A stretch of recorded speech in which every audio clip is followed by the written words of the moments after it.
नमस्कार दोस्तों, welcome to प्रगति सूत्र एंड फैक्ट सूत्र। आज की वीडियो में हम मार्च के कुछ ज़रूरी इम्पोर्टेंट अपॉइंटमेंट्स ले रहे हैं, जिनमें गवर्नर की सारी पावर्स और गवर्नर्स की रिशफलिंग की गई थी द्रौपदी मुर्मू के द्वारा। तो आइए इन्हें न्यूमोनिक की हेल्प से सारे याद करते हैं। ठीक है, जितने भी गवर्नर से रिलेटेड आर्टिकल एग्ज़ाम में पूछे आते हैं और जितने भी अमेंडमेंट है, ठीक है, उन सब के बारे में हम पढ़ेंगे। तो चलिए, जो पहले हमारे हिमाचल प्रदेश के गवर्नर थे वो अब तेलंगाना के गवर्नर बन चुके हैं। उनका नाम है शिव प्रताप शुक्ला। तो हम कैसे याद करेंगे? जैसे शिव जी के प्रताप के बारे में वी आर टेलिंग एवरीबडी, तो टेल से आप तेलंगाना का टेल ले लो। ठीक है। सेकंड, जो कि तेलंगाना के गवर्नर थे, एक्स गवर्नर थे जिष्णु देव वर्मा, अब वो महाराष्ट्र के गवर्नर बन चुके हैं। तो हम न्यूमोनिक की हेल्प से इन्हें ऐसे याद करेंगे, जिसको हीरो बनना है, जिसको, ठीक है, हीरो बनना है वो महाराष्ट्र चले जाओ। ये महाराष्ट्र क्या है? बॉलीवुड है वहाँ पे। ठीक है, जितनी मूवीज़, जितने भी अभिनेता कहाँ रहते हैं? महाराष्ट्र में रहते हैं। तो जिसको हीरो बनना है वो महाराष्ट्र चल जाओ। ठीक है। तो जिष्णुदेव वर्मा जो है महाराष्ट्र के गवर्नर बन चुके हैं। अगले आते हैं हम गवर्नर ऑफ नागालैंड। इनका नाम है नंद किशोर यादव, जो कि पहले बिहार के गवर्नर थे। ठीक है। तो आपने वो कहानी सुनी होगी कि नंद जी के बेटे कौन थे? कृष्ण जी थे। और कृष्ण जी ने कालिया नाग के ऊपर डांस किया था। तो नाग से नागालैंड को एसोसिएट कर लीजिए, या फिर NN से भी कर सकते हो आप। ठीक है। अगले जो हमारे बिहार के गवर्नर हैं, ठीक है, प्रेजेंट में, वो हैं लेफ्टिनेंट जनरल रिटायर्ड सैयद अला हसनैन। ठीक है। अब आप देख लो, बिहारियाँ जो होते हैं, ठीक है, ये कैसे भी रहे हैं, लेकिन इनके जो नैन नक्श होते हैं, ठीक है, वो बहुत ही प्यारे होते हैं। तो बिहारियों के नैन बहुत हसीन होते हैं, ऐसे याद कर लो। ठीक है, हसनैन से, नैन मतलब आँख और हस मतलब हसीन से याद कर लो, मतलब बहुत अच्छी। अगले जो हमारे वेस्ट बंगाल के गवर्नर बने हैं वो बने हैं RN रवि। ये पहले तमिलनाडु के एक्स गवर्नर रह चुके हैं। तो हम इनसे ऐसे याद कर सकते हैं, RN से रन रवि रन, पीछे दीदी। दीदी कौन? ममता बनर्जी आ रही है, क्योंकि दीदी की हम पास्ट कंट्रोवर्सी देखें तो इनकी ज़्यादा बनती नहीं गवर्नर से। तो रन रवि रन, दीदी आ रही है पीछे। ठीक है।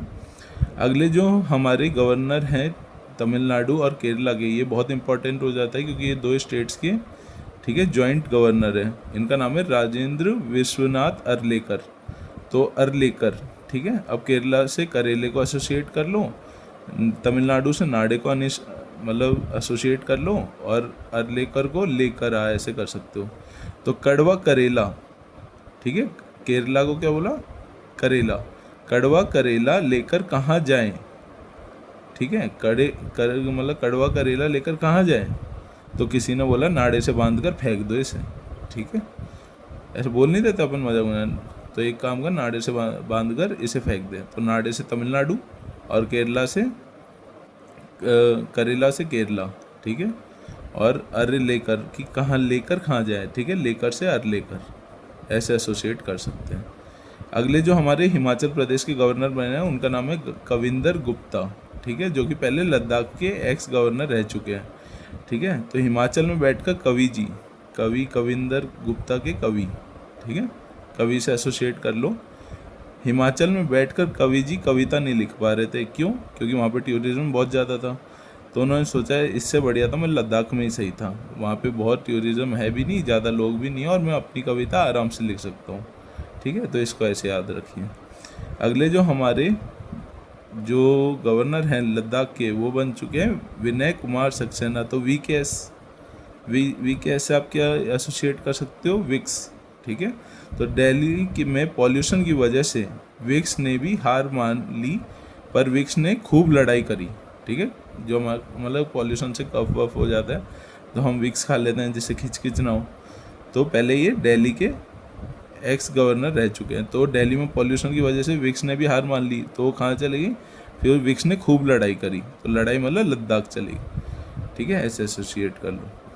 Taranjit Singh Sandhu lieutenant governor of Delhi हैं अब। ठीक है।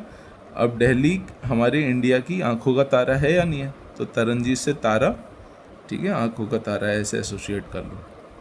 अब हम चलते हैं हमारे गवर्नर से रिलेटेड आर्टिकल्स की तरफ। तो जो हमारा पहला आर्टिकल है, ठीक है। गवर्नर के आर्टिकल है 153 से लेकर 156 तक, ठीक है। तो हम इसे ऐसे याद करते हैं, जी पे से याद करते हैं। 3, 4, 5, 6 आपको ये तो याद ही है, 150 से 160 के बीच में, ठीक है। तो 3, 4, 5, 6, 153, 154, 155, 156। तो हम इसे जी पे से याद करते हैं। जी से गवर्नर, पी से उसकी पावर, एग्जीक्यूटिव पावर, ए से उसका अपॉइंटमेंट और वाई से ईयर ऑफ टर्म, जो कि 5 साल का होता है, ठीक है। तो 153 क्या बोलता है कि हर एक स्टेट का एक गवर्नर होना चाहिए। और हमारा 7th अमेंडमेंट जो कि 1956 में लाया गया था, वो बोलता है कि जो सेम पर्सन है वो 2 या 2 से ज़्यादा स्टेट्स का गवर्नर बन सकता है, ठीक है। एक गवर्नर 2 या 2 से ज़्यादा स्टेट का गवर्नर बन सकता है।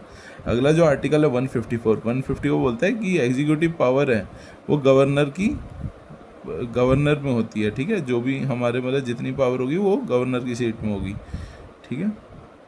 अगला जो हमारा आर्टिकल है 155 वो बोलता है कि governor of a state shall be appointed by the president bye warrant under his hand and seal.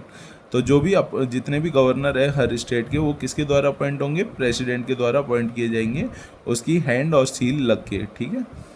जो भी गवर्नर अपॉइंट होगा उसकी हैंड और सील लग के, ठीक है। अगला जो हमारा अपॉइंटमेंट है आर्टिकल है वो है 156 और ये बोलता है कि ईयर ऑफ टर्म्स, ठीक है। जैसे हमने जीपे में देखा तो y is for year of term, तो ये 5 साल तक अपना कार्यभार संभालते हैं, ठीक है। उसके बाद या तो रीअपॉइंट हो जाते हैं या फिर इनको अपना ऑफिस छोड़ना पड़ता है, ठीक है। और हम एक और आर्टिकल के बारे में पढ़ेंगे जो कि एक पार्डनिंग पावर है, ठीक है। ये माफ़ करती है, किस स्थिति में, या तो रिप्राइव देगी, रेस्पाइट देगी या रिमिशन देगी। रिप्राइव आपको कोई सज़ा मिली है उसको टालना उस टाइम के लिए कि 2 दिन बाद इसकी 2 दिन तक या 2 महीने तक इसकी जो पनिशमेंट है वो टाल सकते हैं। रेस्पाइट राहत दे देना, ठीक है। किसी ने कोई छोटा मोटा क्राइम किया है तो उसको राहत भी दे सकते हैं। रिमिशन सज़ा की सज़ा की कमी, सज़ा कम हो सकती है। जैसे किसी को उम्र कैद है तो उसका अच्छा बिहेवियर सही रहा तो जो गवर्नर है वो उसकी सज़ा कम भी कर सकता है, ठीक है। और अब हम पढ़ते हैं इसकी पावर्स के बारे में। तो क्या क्या पावर होती है, एक क्या क्या फंक्शंस होते हैं गवर्नर के, पहले हम पढ़ लेते हैं सारे एग्जीक्यूटिव फंक्शंस। तो ये हेड ऑफ द एडमिनिस्ट्रेशन होता है। इसका मतलब क्या होता है कि राज्य के जितने भी सरकारी और औपचारिक रूप से जितने भी काम होते हैं ना, वो राज्यपाल के नाम पे किए जाते हैं। जैसे किसी ने कुछ भी किया है लेकिन राज्यपाल के नाम से होंगे, वो राज्यपाल की उसे ऑथोराइजेशन ज़रूरी है, ठीक है, उस चीज़ के लिए, किसी भी चीज़ के लिए, ठीक है, सरकारी कार्यों के लिए। और ये अपॉइंटमेंट करता है किस किस की, एक तो हमारे जो मुख्यमंत्री होता है स्टेट का उसकी अपॉइंटमेंट करता है। और अगला ये मुख्यमंत्री की सलाह पर अन्य मंत्री की जो भी काउंसिल ऑफ मिनिस्टर्स होते हैं उनकी नियुक्ति करता है। और ये हमारा जो स्टेट का एडवोकेट जनरल होता है उसकी नियुक्ति करता है। और जो SPSC जैसे हमारे राजस्थान में RPSC होता है, तो इसके जैसे जितने भी RAS कर्मचारी या फिर RPS कर्मचारी और उनके अध्यक्ष RPSC के, वो हमारा राज्यपाल जो कि गवर्नर नियुक्त करता है, ठीक है। और इसका कॉन्स्टिट्यूशनल रोल क्या रहता है कि यदि किसी भी राज्य में सरकारी काम ठीक नहीं कर रहा तो वो हमारे प्रेसिडेंट को प्रेसिडेंट रूल के लिए सिफारिश कर सकता है कि आप यहाँ इस स्टेट के ऊपर प्रेसिडेंट, जैसे अभी हाल ही में मणिपुर पे लगा था, ठीक है, पिछले साल। वैसे जैसे लेजिस्लेटिव फंक्शन देख देते हैं कि लेजिस्लेचर में ये इसके क्या क्या फंक्शन होते हैं, ठीक है। तो ये एक जो सेशन होता है हाउस का, ठीक है, उसको बुला सकता है, उसको बीच में समाप्त कर सकता है और उसको भंग भी कर सकता है, उसे डिसॉल्व भी कर सकता है, ठीक है। और ये एड्रेस करता है लेजिस्लेचर को, एक स्पीच देगा आके, सबको इंट्रोड्यूस करेगा। तो ये हर चुनाव के बाद जो पहला सेशन होता है, ठीक है, जो भी लेजिस्लेचर का, उसमें ये अपना भाषण देता है। और हर वर्ष में जो पहला सेशन होगा उसमें भी ये विधानसभा में को संबोधित करता है, ठीक है। और इसकी बिल्स के ऊपर क्या पावर है कि जो भी बिल होते हैं ना उनको ये मंजूरी देता है, चाहे वो मनी बिल हो, ठीक है। और अगर वो मनी बिल नहीं है, ठीक है, तो उसे वापस से विचार के लिए भेज भी सकता है और बिल को मंजूरी दे सकता है और मंजूरी रोक भी सकता है, ठीक है। और ऑर्डिनेंस क्या होती है, इसकी ऑर्डिनेंस जो पावर होती है वो आर्टिकल 213 के अंदर हमें बताई जा रही है, ठीक है, दी गई है। हमारे जो कॉन्स्टिट्यूशन के आर्टिकल 213 में ऑर्डिनेंस पावर है हमारे गवर्नर की ऑफ अ स्टेट।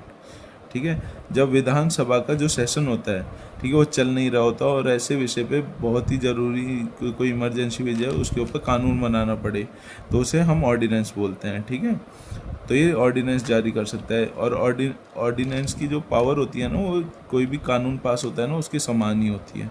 ठीक है, विधानसभा का जो सेशन होता है ना, उसके शुरू होने के बाद, ठीक है, अगर उसे मंजूरी नहीं मिली है तो वो खारिज हो जाता है। ठीक है, और जो ऑर्डिनेंस मतलब जब हमारा सेशन नहीं चल रहा है और ऑर्डिनेंस पास हो गया, तो जब भी सेशन चलेगा ना, तो सेशन चलने के बाद उसे मंजूरी मिलनी चाहिए उस ऑर्डिनेंस को। अगर मंजूरी नहीं मिलने पर वो खारिज हो जाता है, समाप्त हो जाता है।